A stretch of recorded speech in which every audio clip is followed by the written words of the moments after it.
The Pharisees are simply rigid, harsh interpreters of the law, right? Well, if you think that, you might want to go back and reread Matthew 12 and read it with a little bit of context. So in Matthew 12, Jesus is coming off of a controversy with the Pharisees on the Sabbath. And there we read, when he left there, he entered their synagogue. Their synagogue likely means that Jesus has gone into a synagogue that was associated in particular with the Pharisees. We know that in the first century, there were different kinds of synagogues. Some synagogues were just for all Jews, but then there are also what we call association synagogues for particular groups. In Acts 6, we read about a synagogue of the freedmen. That is a synagogue of former slaves. So Jesus is in a synagogue of the Pharisees. And what happens? He heals a man.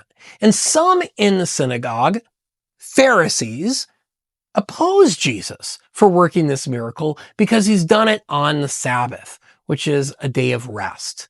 Jesus' response is telling. He asks, which one of you who has a sheep that falls into a pit on the Sabbath will not take hold of it and lift it out? Matthew 12:11. Jesus is here assuming that his hearers all agree with him that an animal stuck in a pit should be rescued even on the Sabbath. Jesus is asking a rhetorical question. Which one of you would not save an animal on the Sabbath? He knows that everyone there likely agrees with him on this point. But not all Jews would have agreed with Jesus. Who would have disagreed with him on this particular point at least? Well, we know the answer from archaeology. The community responsible for the Dead Sea Scrolls, typically identified as the Essenes. In the Dead Sea Scrolls, we read, no one should help an animal give birth on the Sabbath, and if it falls into a well or a pit, he should not take it out on the Sabbath. That's from the Damascus document. So the Pharisees are actually the merciful ones here.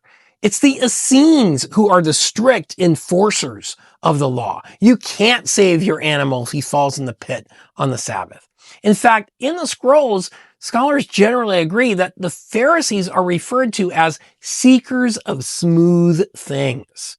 According to the Dead Sea Scrolls, the Pharisees look for loopholes. They look for ways around observing the law.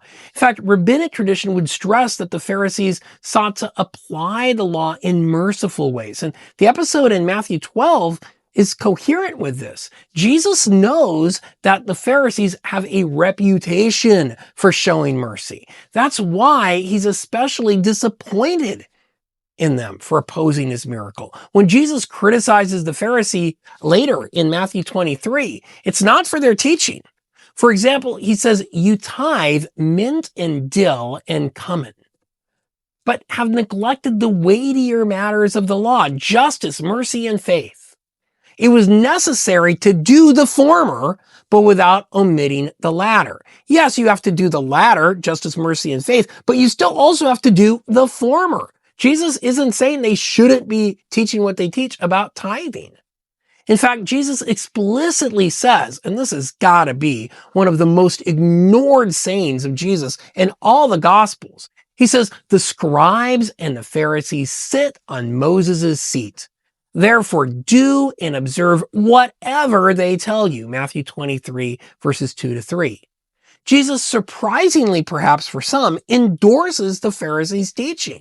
What he critiques them for is not their doctrine, but for not always living up to their own teaching. That's the problem in Matthew 23. And by the way, Jesus' own disciples are guilty of that.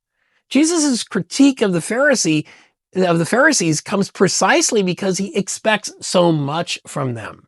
He expects more from them than others.